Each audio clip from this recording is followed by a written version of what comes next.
Om Namo Bhagavate Vasudevaya. Om Namo Bhagavate Vasudevaya. Om Namo Bhagavate Vasudevaya. Today is the auspicious appearance day of Sri Vrindavan Das Thakur, the author of Chaitanya Bhagavat, the incarnation of Srila Vyasadeva in Gaura Lila. So we'll hear a little bit about his glories during the class. And we're also reading today from Canto 10, Chapter 8, verse 42.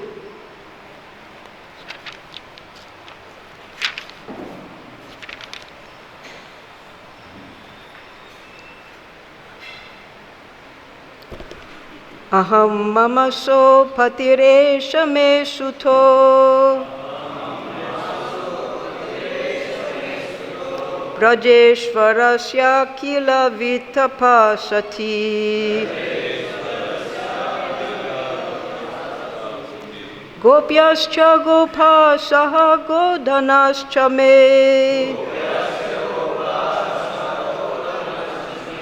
yan-māyayetthaṁ kumatiḥ same gatiḥ.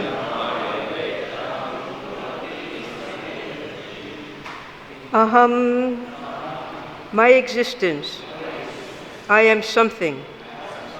Mama, my. Asau, Nanda Mahārāja. Patiḥ, husband. eṣaḥ, this, Kṛṣṇa. Me sutaḥ is my son. Vraja-īśvarasya of my husband, Nanda Mahārāja. Akhila-vitta-pā, I am the possessor of unlimited opulence and wealth. Satī, because I am his wife. Gopyaḥ, and all the damsels of the cowherd men. Gopāḥ, all the cowherd men are my subordinates. Saha-godhanāś, with the cows and calves. My, yat-māyayā, all such things addressed by me are, after all, given by the mercy of the Supreme. Itam, thus, kumatiḥ, I am wrongly thinking, they are my possessions. Saha-gatiḥ, he is therefore my only shelter. I am simply instrumental. Translation and purport by Srila Prabhupada. It is by the influence of the Supreme Lord's Maya that I am wrongly thinking that Nanda Mahārāja is my husband, that Kṛṣṇa is my son, and that because I am the queen of Nanda Mahārāja, all the wealth of cows and calves are my possessions, and all the cowherd men and their wives are my subjects. Actually, I also am eternally subordinate to the Supreme Lord. He is my ultimate shelter. Purport. Following in the footsteps of Mother Yashoda, everyone should follow this mentality of renunciation. Whatever wealth, opulence, or whatever else we may possess belongs not to us, but to the Supreme Personality of Godhead, who is the ultimate shelter of everyone and the ultimate owner of everything. As stated by the Lord himself in Bhagavad Gita 5:29, Bhoktaram yagya tapasam sarvaloka maheshwaram suhridam sarvabhutanam gyatva mam santim richati. The sages knowing me as the ultimate purpose of all sacrifices and austerities, the Supreme Lord of all planets and demigods, and the benefactor and well-wisher of all living entities, attain peace from the pangs of material miseries. We should not be proud of our possessions. As expressed by Mother Yashoda herein, I am not the owner of possessions, the opulent wife of Nanda Mahārāja. The estate, the possessions, the cows and calves, and the subjects like the gopis and cowherd men are all given to me. One should give up thinking of my possessions, my son, and my husband. Janasya moho yam aham mameti. Nothing belongs to anyone but the Supreme Lord.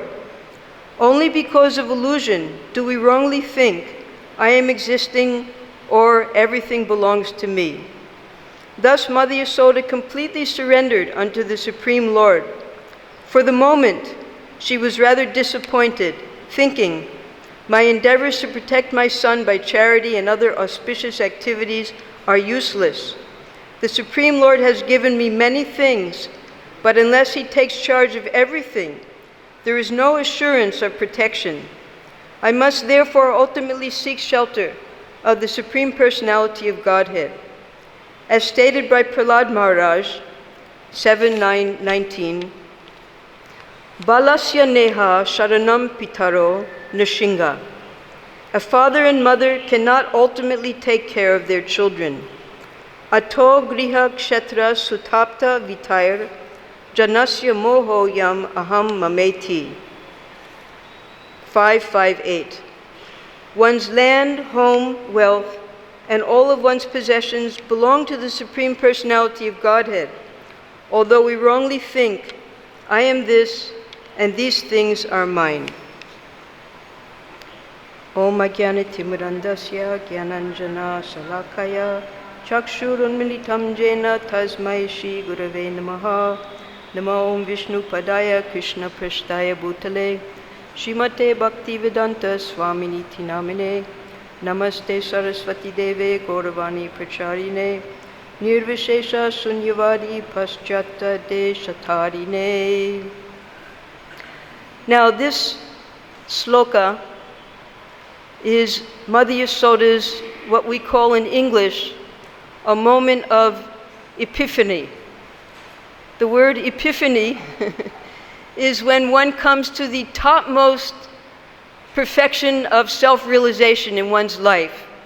And from that point, there's a shift in one's life. So Kṛṣṇa is sitting in front of Mother Yashoda with his mouth open, and Mother Yashoda, she's getting these tremendous realizations, seeing just a spark of the splendor of Kṛṣṇa by seeing the universe within his mouth. And she's coming to the topmost realizations, actually the realizations that in 5:5-8, that's Rishabdev, the Supreme Personality of Godhead, giving instructions to his sons. And twice Prabhupada, he quotes this last line of the sloka that he gives to his sons, Janasya moho yam aham mameti. Because in illusion, because of the strong knot of attachment between male and female, everything that is produced from that attachment, children, land, home, wealth, servants, all possessions, these are all simply the expansions of that hridaya granthi caused within the heart. And this attachment is causing us to think, aham, mam eti, that I am this and this is mine. So Mother Yashoda is coming to this great realization on one side about herself, and on the other side about her inability to protect her own child. Because Mother Yashoda, although all the Vedas, the Upanishads, all of the agamas, according to Sankhya Yoga, they will declare Kṛṣṇa to be the Supreme Personality of Godhead, but according to Mother Yashoda, he's just an ordinary child. So she's thinking that all of the austerities, the pious activities that I have performed, Nanda Mahārāja has performed, Parjanya Mahārāja has performed, these are all useless because the parents cannot actually protect their own children. It is only by the Supreme Lord that the child is protected. And this is spoken by Nanda Mahārāja in the 7th canto, where he says, parents can't protect their own children, a doctor cannot actually cure with medicine, and I forget the third one. But the point is that we actually can only depend on the shelter of the Supreme Lord. And this is what Yashoda-mayi has realized in this sloka. So Kṛṣṇa, he's watching this transformation of realization on his mother's face. And his reaction is, if my mother takes sannyas, and if she goes and renounces her family and her position and her husband, now who's going to cuddle me? Who's going to hold me? Kṛṣṇa, there's a beautiful sloka in the Padyavali. Kṛṣṇa, when he was separated from his mother for the very first time in his life, when he went to Mathura to kill Kamsa, and then he realized he was going to have to stay there to satisfy Nanda Mahārāja's friends, Vasudeva and others. His eyes were filled with tears, and he missed 4 things especially of Mother Yasoda. The first was, and this is a little secret that only mothers know about between themselves and their child. When a child is very small, their mouth is small, their teeth are small, they can't eat like adults. So sometimes things are too hard, sometimes things are too spicy, they're too big. So the mother, she will take the food first, put it in her mouth, chew it up so it's just right for the child, take it out and put it in the child's mouth. So Mother Yasoda used to do that for Kṛṣṇa. So Kṛṣṇa was crying, and he was thinking to himself, who is going to give me the remnants of their betel nuts? Because Mother Yasoda would chew the hard betel nuts so they'd become soft and small, take it out of her mouth, and put them into Kṛṣṇa's mouth so he could chew them after they ate. Then he thought,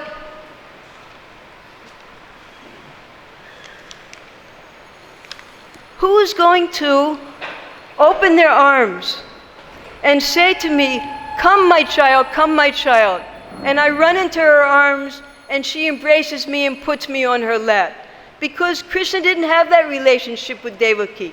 Only Mother Yasoda could open her arms like that, and Kṛṣṇa would run into her arms. And then he thought, who is going to speak sweet words to me when I'm so naughty? Because we heard last week how all the gopis, they would come and complain to Mother Yasoda. They would chastise Kṛṣṇa, but Mother Yasoda would never chastise Kṛṣṇa up until now. And lastly, he was, with the tears in his eyes, he was thinking, who is going to fix my peacock feather on my head when I'm playing so hard and it falls over? So these were the 4 things that Kṛṣṇa missed about his mother when he finally had to leave her. And we have to remember that Kṛṣṇa, in this particular manifestation as the Supreme Lord, Swayam Bhagavan, he has come here to enjoy in Braja for these first 11, 12 years of his life. He wants to enjoy just like an ordinary child. In the first incarnations, Matsya, Kurma, Varaha, we know that Varaha, he was born from the nostril of Brahma. But Matsya, Kurma, and Varaha, we never hear about their parents. So then finally, when Kṛṣṇa assumed the form of half man and half lion as Nrsimhadev, and he embraced and hugged and kept Prahlāda Mahārāja on his lap, he got a taste of the Vatsalya Ras. So in his next incarnation, he appeared as Vamanadev so he could enjoy with Aditi and Kashyapa. And then he appeared as the son of Kaushalya and Dasarat. He enjoyed this Vatsalya Ras very much, but it was a little stifled in these particular incarnations. Here in Braj, when he brings his original parents from Goloka Vrindavan to enter into the forms of Dara and Drona, now he can enjoy fully as an ordinary child, and he doesn't want Mother Yasoda to continue in this mentality of understanding that all of the opulence given to her by being the wife of Nanda Mahārāja, this is all illusory, given by the material energy. Of course, we know none of it's given by the material energy. As much as by the chanting of Hare Krishna, this Cheto Darpana Marjanam, we can forget our own attachments, names, family members, wealth, all of the possessions that we think we own that will be taken away from us. As much as we can clear that out of our mind, we can start remembering the family members, the associates, the possessions of Sri Kṛṣṇa. For instance, Parjanya Mahārāja, when he had no children at all, he prayed for children. And he was advised by Nanda Mahārāja to go to Nandishwarpura and worship Narayan, the husband of Lakshmi. And by his favorable worshiping of Narayan, an unembodied voice very pleasantly spoke to him that I'm very pleased with your worship. You will have 5 sons. Amongst them, the middle son, Nanda Mahārāja, will be the most superb. And he will have a son who is non-different from the Supreme Lord. This was all told to Parjanya Mahārāja before he had any children. So then he had his children in Nandishwarpura, but because of disturbances there, because Keshi had been wandering around for 2 manvantaras, and when he was brought to Mathura by Kamsa, he happened to wander into Braja, and when Parjanya Mahārāja saw him, he moved his entire community away from Vrindavan forest, way over to Mahavan on the other side of the river, Jamuna. So when he was living in Nandishwarapura, when he was young, his best friend was Sumukha, who lived just nearby. Parjanya Mahārāja, he was white like a cloud, and Sumukha, who lived in the village of Merana, he was also a Maharaj. Everyone has their area, and they become Maharajas with their subjects and their cows and their land. So Sumukha, he lived in Merana with his wife Patala Devi, and they had 3 daughters, Yashodevi, Yashoda, and Yashashvini. And Nanda Mahārāja, he was the son of Parjanya Mahārāja. So the 2 middle children, because Parjanya Mahārāja and Sumukha were the best of friends, they had taken a vow of friendship, they got the 2 married. Their best of the daughters, best of the sons, Nanda and Yashoda were married. So then, when Nanda Mahārāja was made the king of Braja by Upananda, they were living in Mahavan, and Kṛṣṇa then, by Vasudev's arrangement, Kṛṣṇa knew nothing of his parents, Vasudeva and Devaki. He was with them just a matter of hours before Vasudeva personally brought them to be raised by Nanda and Yashoda. So Balaram, he never saw Vasudeva and Devaki. Kṛṣṇa, he saw Vasudeva and Devaki just for a short time, and for their entire childhood, Nanda and Yashoda were their parents. And Balaram, he even told this to Vasudeva and Devaki, that you gave us up. We knew nothing of you in our childhood. Our real parents are Nanda and Yashoda.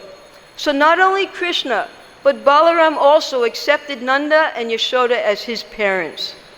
And when they had to go to Mathura to kill Kamsa, and after Kamsa there were so many other demons they had to kill, Kṛṣṇa, after he killed Kamsa, he immediately went, he said, all right, my work is done, I'm going home now. Vasudeva wouldn't, we've suffered all these years in your separation, you're going to leave us now? And then Kṛṣṇa, he realized, I can't leave them, but I want to go home, I want to go to my parents, I want to go to my friends, my cows, how will they live without me? So he was in a terrible dilemma. And Nanda Mahārāja and all the cowherd men, they were staying outside of Mathura in a forest. He went to Nanda Mahārāja, he said, I don't know what to do. I want to go with you. But how can I disobey Vasudeva and Devaki after they've suffered so much? And now that I've killed Kamsa, all of his demoniac associates, they will come and try to attack Mathura. And if I go back to Braj now, they'll come to Braj, and that'll endanger all the cows. So Nanda Mahārāja, he had the perfect solution. He said, all right, we'll all stay with you in Mathura. And Kṛṣṇa said, you can't. We have unlimited number of cows. How can so many cows stay in a fort? What will they eat? No, you must go back and take care of the cows. That's our first responsibility. So Nanda Mahārāja, he couldn't understand how was Mother Yasoda the whole time that since Kṛṣṇa left, when Akrura came and said, you have to come, you have to kill Kamsa, and Kṛṣṇa informed his mother and father, and they were grief-stricken. They called the astrologers the next morning. The astrologer says, this is absolutely correct. Kṛṣṇa will go, he'll kill Kamsa, he will marry Lakshmi Devi, and after all of his work is done, he will come back to you. So there was some hope in Nanda Mahārāja and Yashoda's heart that after the work was done, Kṛṣṇa was going to come back. That was the first spark of hope. But then, when Nanda Mahārāja realized that he was not going to be able to bring back Kṛṣṇa and Balaram, he was so concerned about the cows, about Mother Yasoda, about all the inhabitants. How would they live without Kṛṣṇa?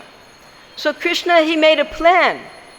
He wrote a letter to Yashoda, and he said, on the first day, you make me milk with rice. On the second day, you make me roti with ghee. On the third day, you make me sweet soaked in milk. And he gave a whole menu to Yashoda. He said to her, and just like we hear in Gora Lila, he wrote to her that every day, I want you to cook for me, and I will come personally. It's not a dream. It's not a sporty and instantaneous appearance of the Lord. I am coming personally to eat everything that you cook for me. And you must eat those remnants, because Yashoda hadn't cooked, she hadn't eaten for all the days since Kṛṣṇa and Balaram had gone to Mathura. So Mother Yasoda, she was so attached to her son, because this is how Kṛṣṇa wanted it. In the next verse, he will again put his curtain of Yoga Maya over Mother Yasoda. When Kṛṣṇa and Balaram went to the Gurukula, any of you have gone to a school away from your parents, had to live in a hostel? It's very difficult for the child. So Kṛṣṇa and Balaram, when they were in Sandipani Muni's Gurukula, at night when they were alone, they would hug each other and cry. And they would say, Kṛṣṇa would tell Balaram, so when I think of mother, I think of Yashoda. When I think of father, I think of Nanda Mahārāja. When I think of home, I think of Braja. We should run away from here and run home. This is what children like to do when they're in the hostel, away from their parents, away from their family. But they knew they couldn't. And not only that, before they went to the Gurukula, Vasudeva wanted to make sure that Kṛṣṇa and Balaram were now a part of his family. So they immediately arranged for the thread ceremony to make Kṛṣṇa and Balaram into Kshatriyas. And they didn't invite the Brijbasis. Actually, the co-wives of Devaki and Rohini, they never wanted to hear about the pastimes of Braja. They never wanted to admit that there was a connection between Kṛṣṇa and Nanda and Yashoda. So they made this the second birth of Kṛṣṇa and Balaram without inviting Nanda and Yashoda and the cowherd people. So Kṛṣṇa quickly sent a message to them that at the exact same time that I'm getting my upavita there in Mathura, you hold another ceremony, you take 2 boys, my friends, you have them sit in our place, and you give me the Vaishya Dvija ceremony. Because actually, you are my relatives, you are my family. and the Yadus are simply my friends. I'm only with them for a short time until I can come home to you. Now, when Nanda Mahārāja, when he was struck with so much suffering, what will the cows do without you? Kṛṣṇa made a plan. He said, the cows, they recognize by sound and by smell, and a little bit by form. So you take Stoka Kṛṣṇa and you dress him up in my clothes with all of my fragrance. Give him my flute, give him my stick, and you dress up Subal as Balaram. And you have them take the cows out every day. Because Kṛṣṇa and Balaram, from the time they were here in Chatikara, after the next Leela that's coming up, when Kṛṣṇa broke the butter pots, and Mother Yasoda finally decided, because that day Rohini wasn't there. Rohini would have never allowed Kṛṣṇa to get punished. But Rohini and Balaram had gone to Upananda's house that day. So Yashoda and Kṛṣṇa were alone that day. And when Yashoda saw how naughty Kṛṣṇa was, she tied him up. And she had housework to do. Because Yashoda's family, they would call Kṛṣṇa Yashoda Nandan. Nanda's family, they would call Kṛṣṇa Nanda Nandan. There's always... So, when Yashoda caught him stealing and grabbed him by the arm, she said, your whole father's family, they're all thieves. This is why you've come out like this. This is the way mothers talk to their children. So, she said, I'm going to tie you up. She said, you're just like a monkey. That's why you fed all the monkeys. He said, no, Mata, you don't understand. I didn't break the pot. When you ran to take the milk off of the fire, your ankle bells broke the pot. And the monkeys saw that. And I tried to stop them. And that was why all the monkeys were there. You have the whole story wrong. So Mother Yasoda, yes, I knew you. So you're just like the monkeys. He said, then he tried to scare her. He said, well, if I'm just like the monkeys, I'm going to go live with the monkeys in the forest. So that was when she decided she had to tie him up. So this is the play between mother and son. The mother is completely controlling to the son, but the son, out of love, he'll always try to break the mother's love by doing so many naughty things. So she tied him up, and on one side, his friends were there. He was crying to Mother Yasoda, don't tie me up. Then he would look over at his friends and laugh at them, and they would encourage him. Then he would go cry to his mother again. So finally, when his mother left, he cried for a little while, and then he got excited. He said, now I can really do mischief. He pulled that mortar, he broke the trees, and Nanda Mahārāja was there in the house. When they heard that big sound, he said, what is that? And Yashoda, she said, oh, I tied him up. That big sound, something must have happened. So Nanda Mahārāja already knew something had happened. Yashoda told him she tied him up because he had broken the butter pot. So when he ran to save Kṛṣṇa, he already knew. But he pretended, oh, what happened? Why are you like this? Who is that terrible person who tied you up? It was Mata, she did it. And he picked up Kṛṣṇa, and he wouldn't go to Mother Yashoda. He only stayed with Nanda then. And the whole day he just stayed with Nanda. When it was time to milk the cows, because he was still drinking milk then from his mother, but because he wouldn't go to Mother Yasoda, so Nanda Mahārāja, he took fresh cow's milk, he took some sugar, he mixed it together and fed that to Kṛṣṇa. And he was yelling, where's Rohini? Where's Balaram? Why you didn't save me? So Kṛṣṇa was angry at Yashoda, he was angry at Rohini, he was angry at Balaram, because they weren't there to save him. So when Nanda Mahārāja brought him back to the house, Yashoda hadn't eaten all day, she hadn't shown her face. Rohini came and said, your mother, she's crying. You please go to her. And Kṛṣṇa said, no, I'm going to stay with Nanda Mahārāja. So Rohini said, well, whose milk will you drink? I will drink the cow's milk with sugar.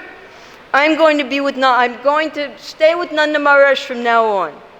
So then Nanda Mahārāja, to test the love of Kṛṣṇa, He said, whoever has done this to you, I am going to beat them. And he raised his hand to beat Mother Yasoda.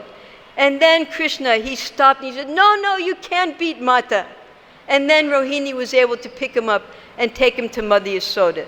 So these relationships between Kṛṣṇa and his mother were so strong. Finally, although when after this happened, when Upananda convinced Nanda Mahārāja, he said, now the animals have eaten all the trees. It's not a safe place anymore. You, Yashoda, Nanda Mahārāja, you're always in anxiety. What's going to happen next to Kṛṣṇa? We should leave this place and go back to Vrindavan. So they put them in the cart. Kṛṣṇa and Balaram had never gone on a ride before like this. And they see, oh, look, the trees are moving with us. Where are we going? We're going to our new home. Oh, well, when are we going to go home? No, we're taking our homes with us. Jamuna's coming with us. I see Jamuna's moving. The trees are moving. Everyone's coming with us. No, the trees aren't moving. You're moving. What are these new trees? These trees with the beard, these trees with all the buds, these trees with the quivering flowers.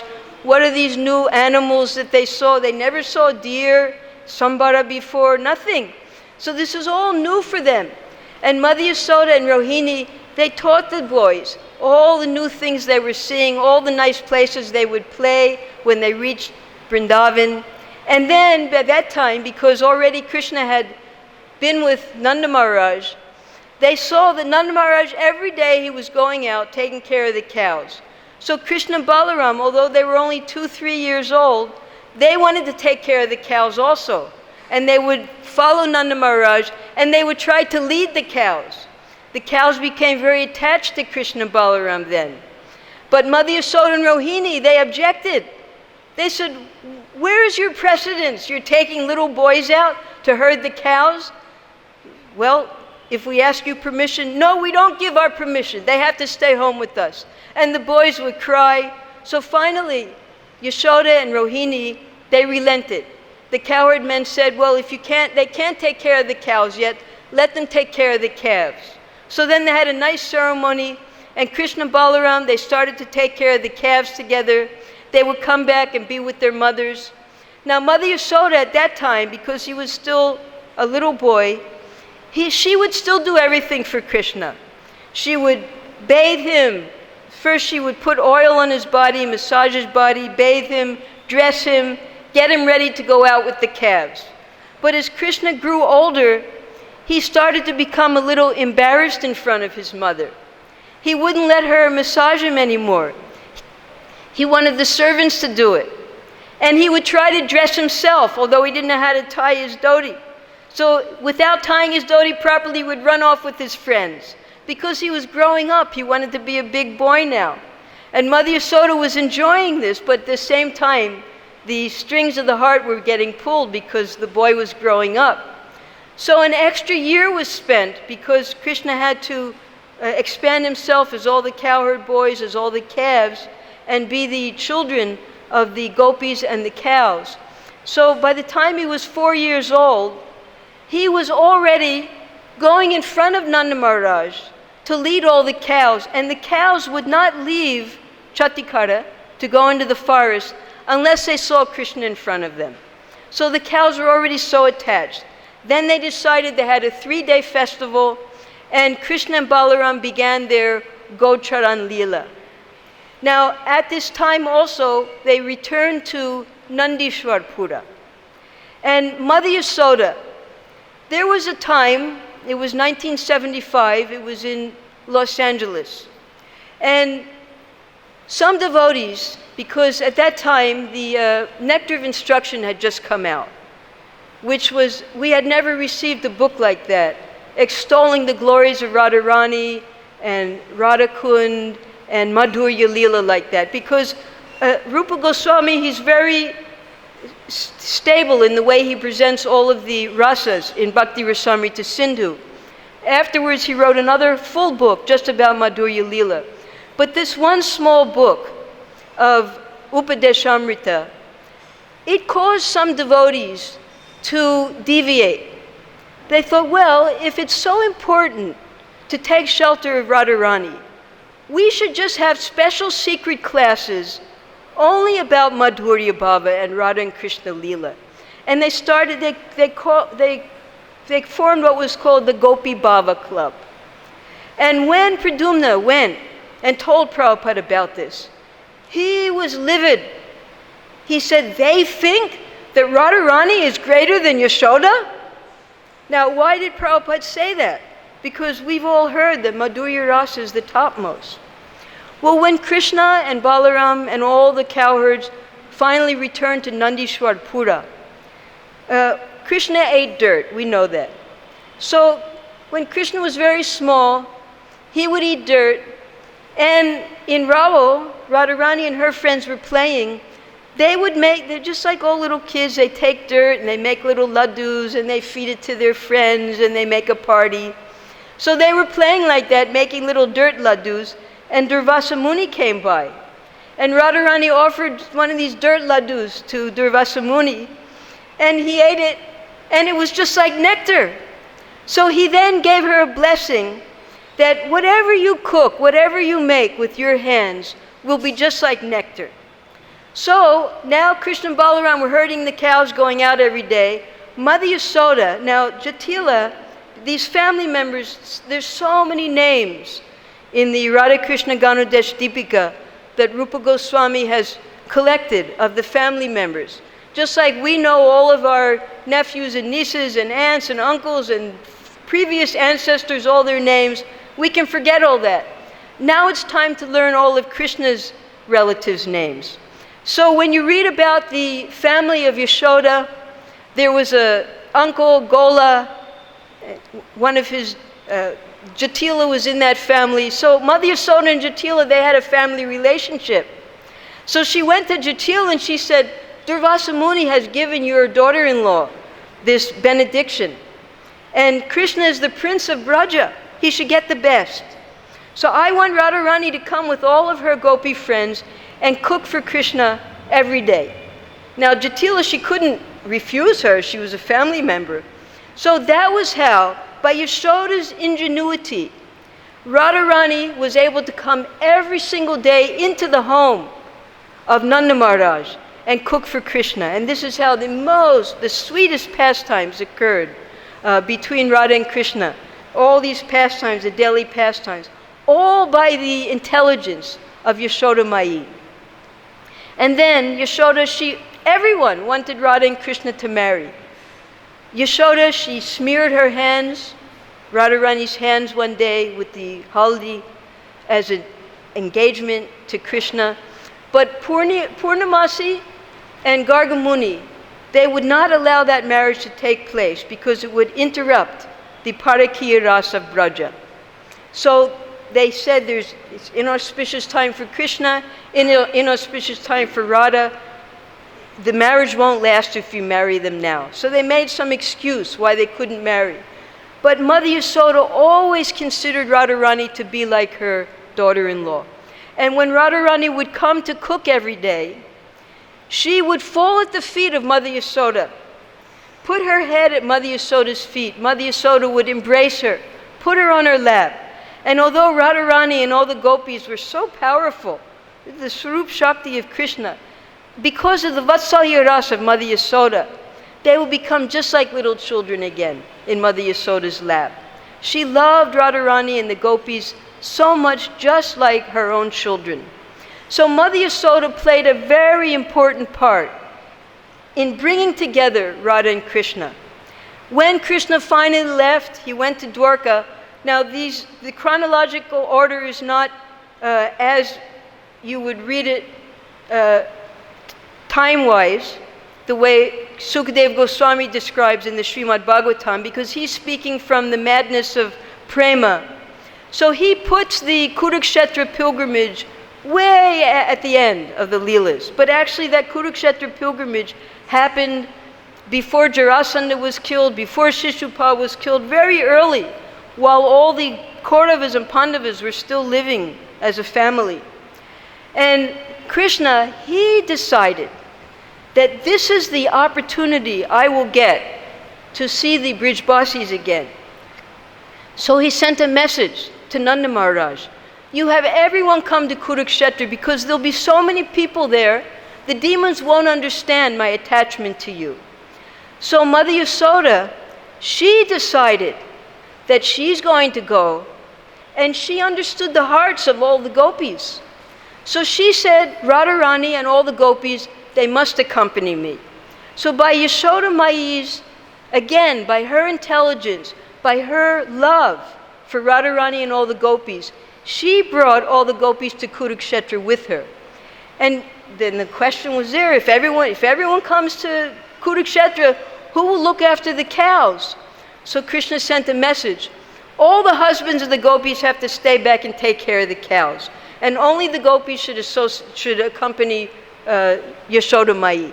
So that way, for 3 months, Nanda Mahārāja, Yashoda, and all the gopis had the secret association of Kṛṣṇa in Kurukshetra. And that is the special significance of Kurukshetra Leela. This is all led by Yashoda Mai's and Nanda Mahārāja's persistence to bring everyone to Kurukshetra to see Kṛṣṇa. Every day Nanda Mahārāja would say, I'm going back, but Vasudeva and Devaki wouldn't allow them to. And when Nanda Mahārāja and Yashoda finally saw Kṛṣṇa Balaram, after such a long time, they were just flooded in tears. And Kṛṣṇa and Balaram, they fell at their feet and they knelt up. So their heads were just at the chest of Yashoda Mai, and she embraced her two sons. And the crying, when Yashoda saw that Kṛṣṇa and Balaram were crying, then she stopped crying. She said, well, they're crying because I'm crying. If I stop, they'll stop.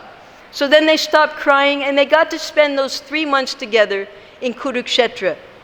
So these pastimes of Kṛṣṇa and Yashoda, Kṛṣṇa is just churning the love of his mother.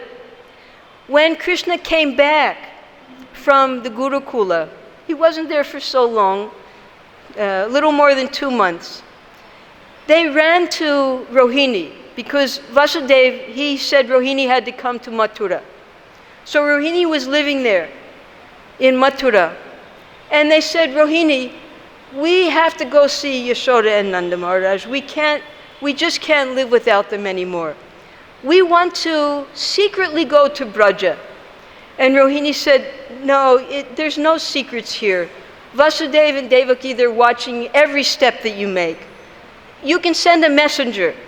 So that's when they decided to send Uddhava. And when Uddhava came, although he looked just like Kṛṣṇa, everyone could understand he wasn't actually Kṛṣṇa.